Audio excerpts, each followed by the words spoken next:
Yeah.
Some of us come to this world already touched by grace. Good evening, sir. I'm Dr. Reed. I would like to ask you a few questions. Really? Are you an artist of some kind? I'm a poet, sir. Richard Nethercott, at your service. May I ask you a few questions about the district? Extraordinary part of town, is it not? I'll be glad to help you, if I can. What can you tell me about an old man called Darius? Darius Petrescu? Yes, I know him. At first, I thought he was only a small publisher. I invited him to publish my work, but his reaction was pretty clear. Not interested in your talent? Darius is an old political activist who takes delight in printing tracts and lampoons. Those communist activities only require mediocre writing skills. I'm looking for Dorothy Crane. Dorothy Crane. Oh, I love the name. The Crane. Darius is a bit less of a mystery now. It should not be that difficult to incite him to let me in.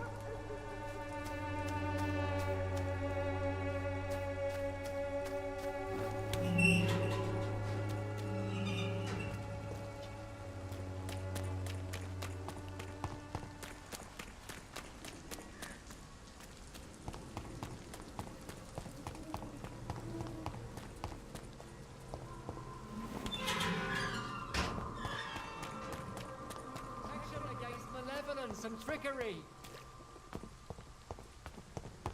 You are good quality.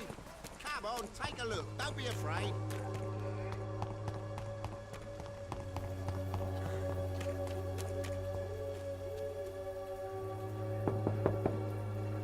Mr. Petrescu, just 1 minute, please. You again. Go away. Sir, wait. Stop this nonsense. I know Nurse Crane is here. Shall we speak man to man, you and I? All right. Speak up. Don't you see we're on the same side? We fight to help the poor, sick, and abandoned. I'm nothing like you, Mr. Doctor. Yes, you are.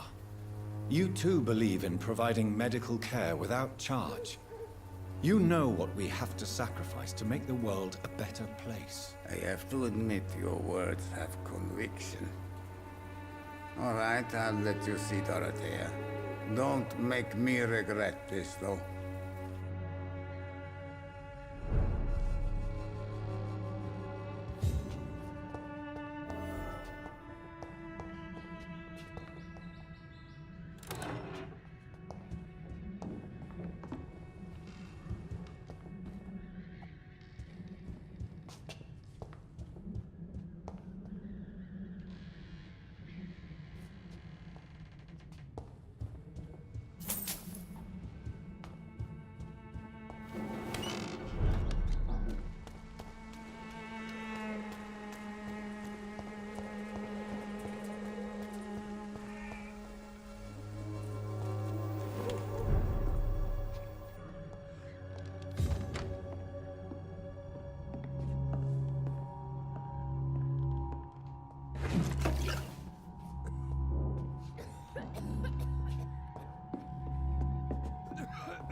convulsions, Doctor!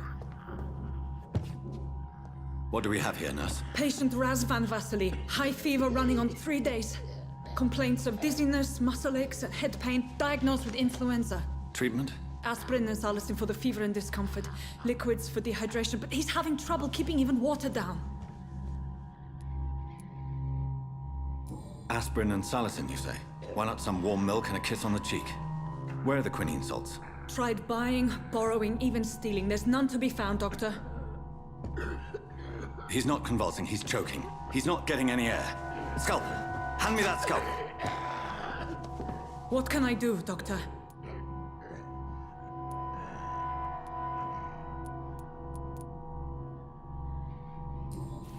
It's too dangerous to operate with these convulsions.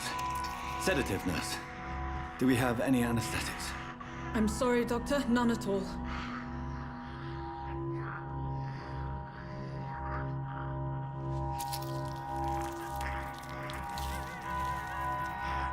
I need to perform a tracheostomy. Short pipe. That rubber tube will do. We're going to cut a passage for air through the neck. Yes, Doctor. He's breathing again, but he's coughing up blood. Internal hemorrhaging. I need to make another incision into the chest cavity to drain the fluids from the lung. Prepare another tube. A thoracostomy? Doctor, we've nothing to fight the infection. We need an aseptic environment. Right then, Nurse Crane. What do you suggest we do? I've no idea. I'm not the doctor. Time is of the essence. We need to perform a thoracic drain. Yes, Doctor.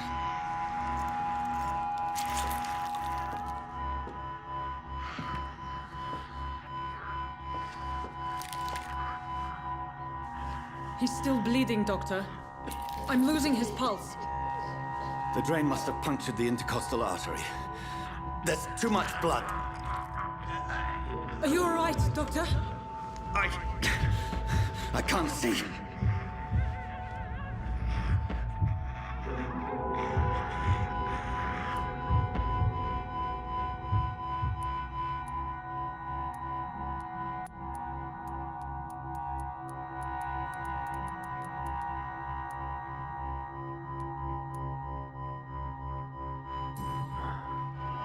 I must first suture the artery.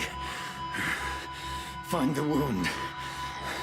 The source of the blood. Needle and thread, Doctor. Good. The stitches are holding. How's he doing? We're losing him. We've lost his pulse. He's dying, Doctor.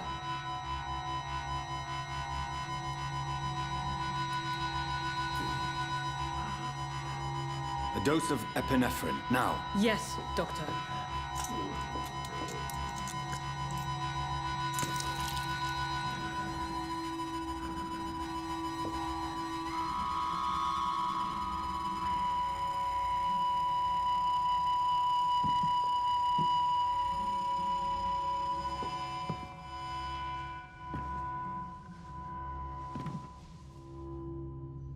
We've lost the pulse. He's gone, Doctor. Nurse, we did everything we could. Truly? Everything you could. Is that how you'll report this in your log? Is this how the war went? Piling up one poor corpse beside the next? This was not an influenza-induced seizure. I've never seen symptoms like these on the continent. Neither have I. But the previous symptoms leading up to this attack were the same, indistinguishable from the epidemic. No. There was something more vile in these reactions. Something primitive. There have been numerous reports of mental breakdowns caused by the fever that accompanies the flu itself, Doctor. Yes, but... I'd best take some samples of the blood for analysis.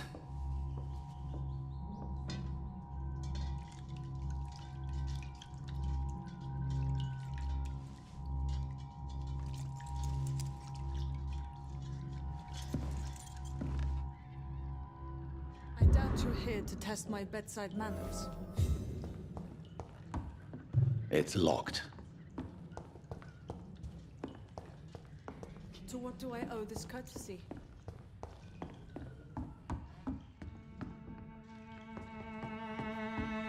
This is an unfitting place for the illustrious doctor.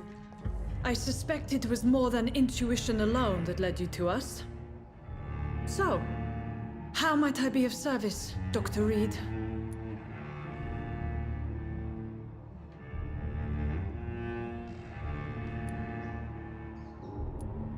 I've come to put an end to this insufferable blackmailing, Dorothy. Doctor, you think your warnings scare me? I've stolen and plied, blackmailed and lied, but what else am I to do? I'm all these people have.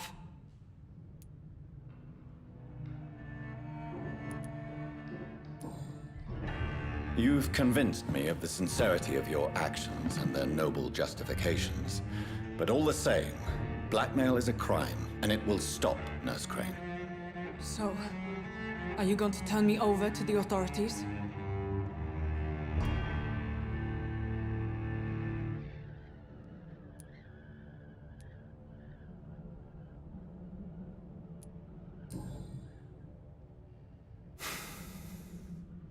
No.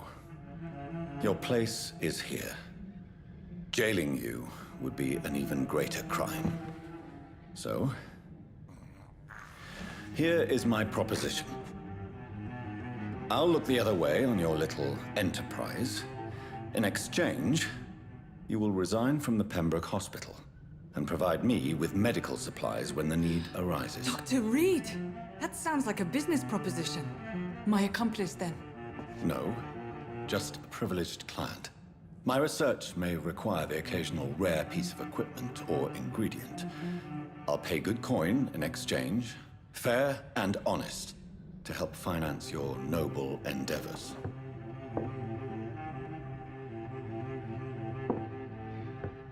We have ourselves a deal, Doctor. Good customers are always welcome. Yes, Nurse Crane. We have a deal.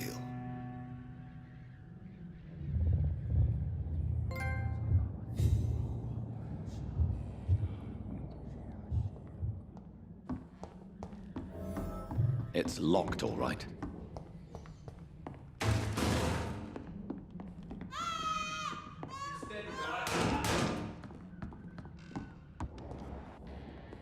Oh, this one stinks already. It's mine. I'll take it.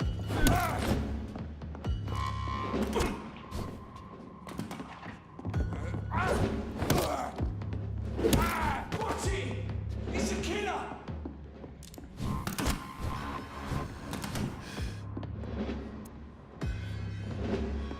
Grenade!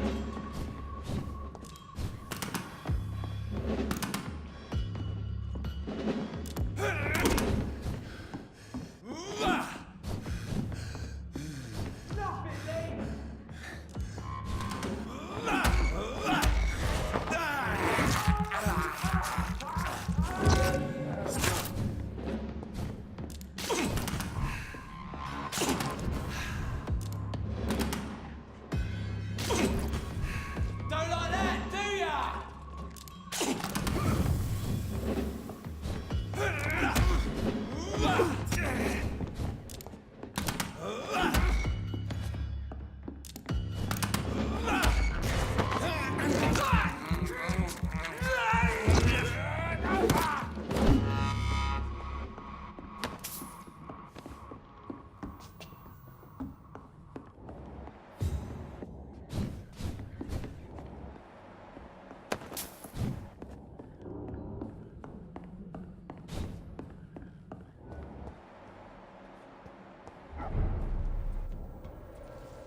Turn around, sir.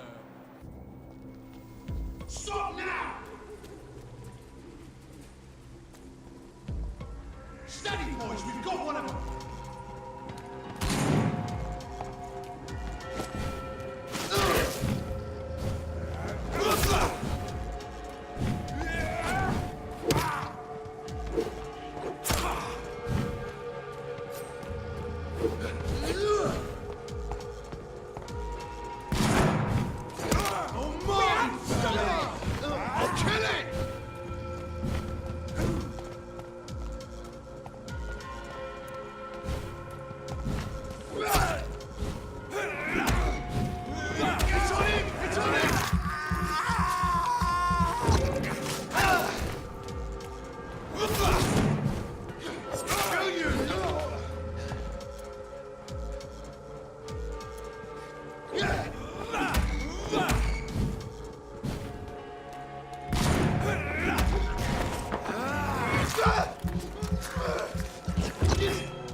When science fails you, this elixir will give you faith again.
Hello, Mr. Petrescu.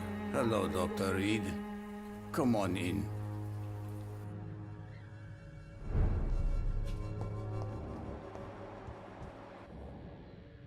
If you want to talk to Dorothea, you must go across the courtyard and take the stairs. We've not been formally introduced.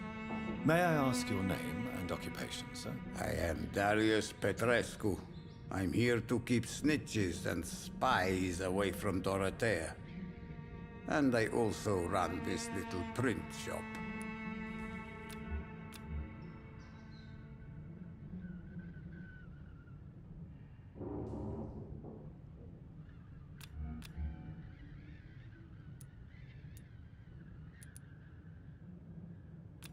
Do you need some help, Mr. Petrescu? I am very tired, but that is all.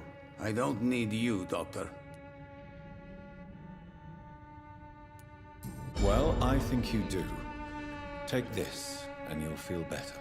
Free drugs from an English doctor? It must be my lucky day. Goodbye, Mr. Petrescu.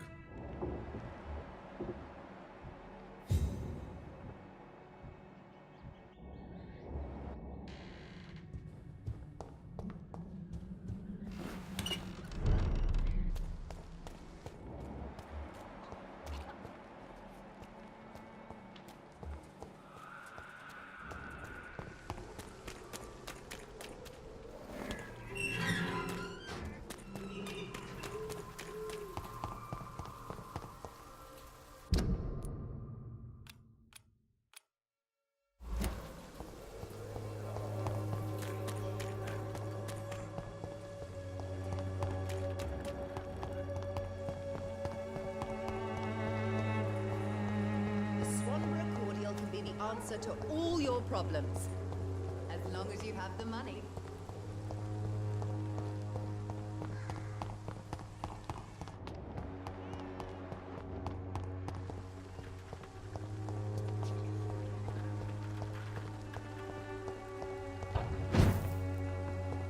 The wet boots will be proud of me. How are you, boy? I'm not your boy, all right? Now piss off. Do you need assistance? Please. Feeling tired these days. There you go. Let's hope nobody steals it from you. Very funny. Goodbye, young man.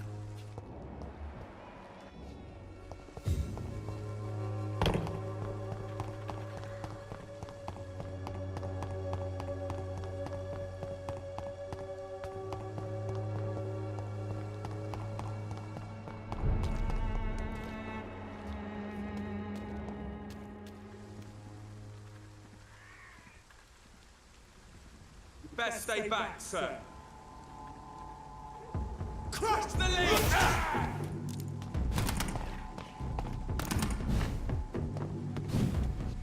Grenade!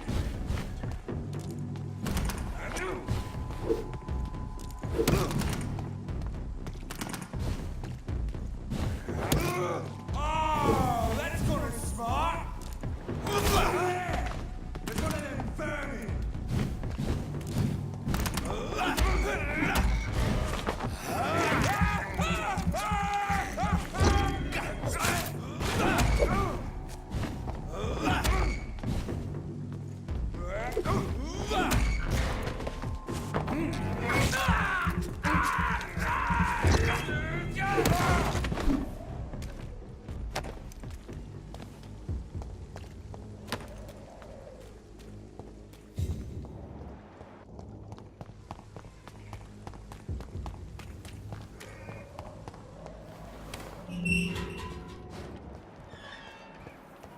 Human blood. Whoever left these marks did so deliberately. Kill it, boy! I'll kill you!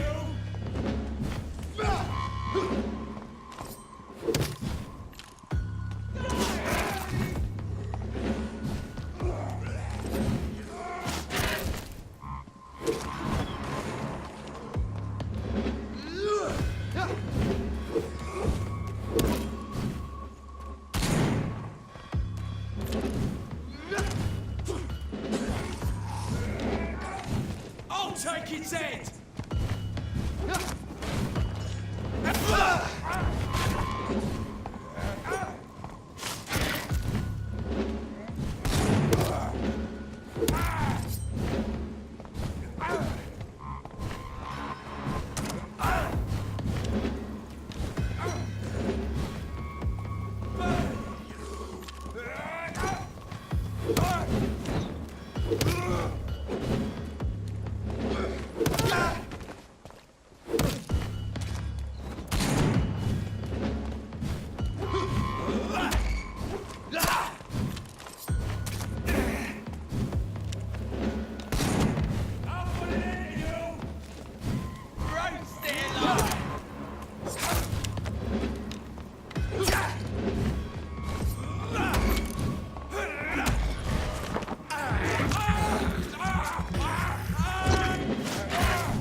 I would ask you to avert your eyes, sir. Or did you not know it was rude to stare? I knew it. Speak up, Dr. Reed.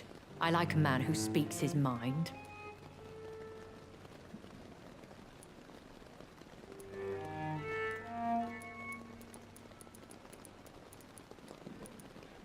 What prevails in the end, I wonder? The desire for blood, or to be of service to man? Spare me your sarcasm, Jonathan. You are but newly born in this world.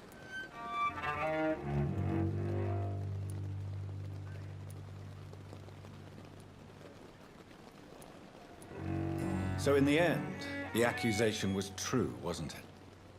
The situation is somewhat awkward nonetheless. I have not been observed sustaining myself for many decades. I have to say I'm a trifle embarrassed. Anyway, I have concluded my inquiries concerning your blackmailer. I see. Please excuse my agitated state. Under normal circumstances, I wouldn't let anyone see me in this condition. I must confess I have not put an end to the blackmail, my lady. Unfortunately, I could not bring myself to do it. I'm so disappointed in you, Jonathan. I didn't expect this from you. Lady Ashbury, you yourself admitted how ridiculous the sum of money was. I can assure you, it was all used for charitable ends. Well, you are full of surprises, aren't you, Jonathan? All right, say I trust you, but you will still pay the ransom. That is only fair. After all, it was you who failed to bring this problem to a satisfactory conclusion. I believe I could agree to that. And since a lady always keeps her promises, I will now answer any questions you may have.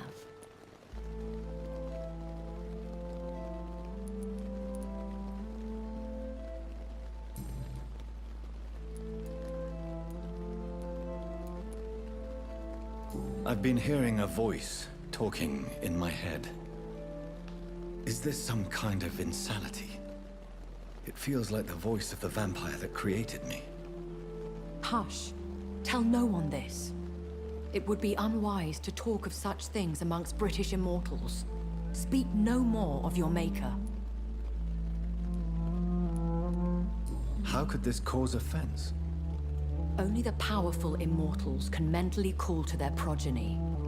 No vampire or hunter will sleep easy, knowing that an unidentified elder is stalking the streets of London. Excuse my forwardness, but... are you my maker? Me? Goodness, no. Only a foolish immortal would create a progeny without taking precaution, and I'm no fool. A vampire? Is that what I am? What we are? Such a crude word, defined by penny dreadfuls and drunken hacks. No. You are now an Ekon, and that you shall remain.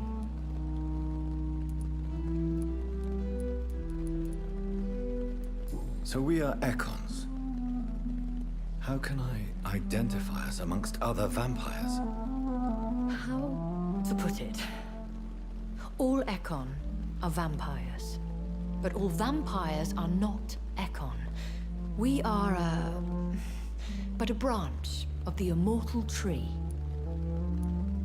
Are you an Ekon too? Yes, I am. We are the closest thing to what man refers to as vampires. Forget what you think you know about us. I don't understand. Why was I created and then left for dead? That is a question only the one who made you can answer. It's not normal practice. I doubt even if you find him, he will answer you, considering how cruelly he treated you. So me being a vampire could have been a mistake. I very much doubt it, Jonathan. Contrary to the legends, it is not as simple to make another vampire by just biting someone. I'd like to avoid creating another vampire by mistake anyway. Tell me, how is it done? The process is dangerous. It could even kill your potential progeny. If you did decide to sire an offspring, they must drink of your blood, Jonathan.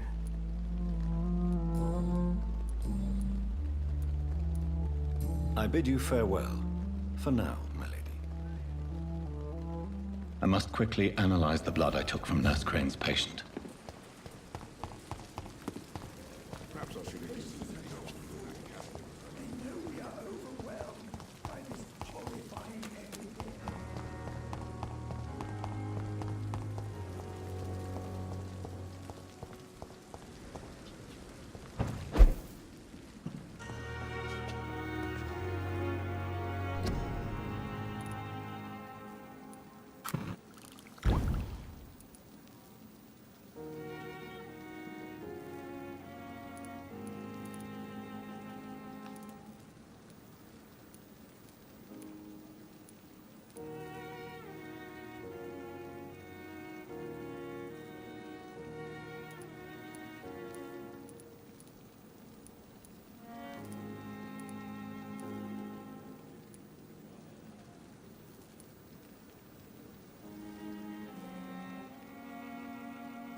Razvan Vasily was infected by Spanish flu, but also has the highly unstable blood of the Scowls.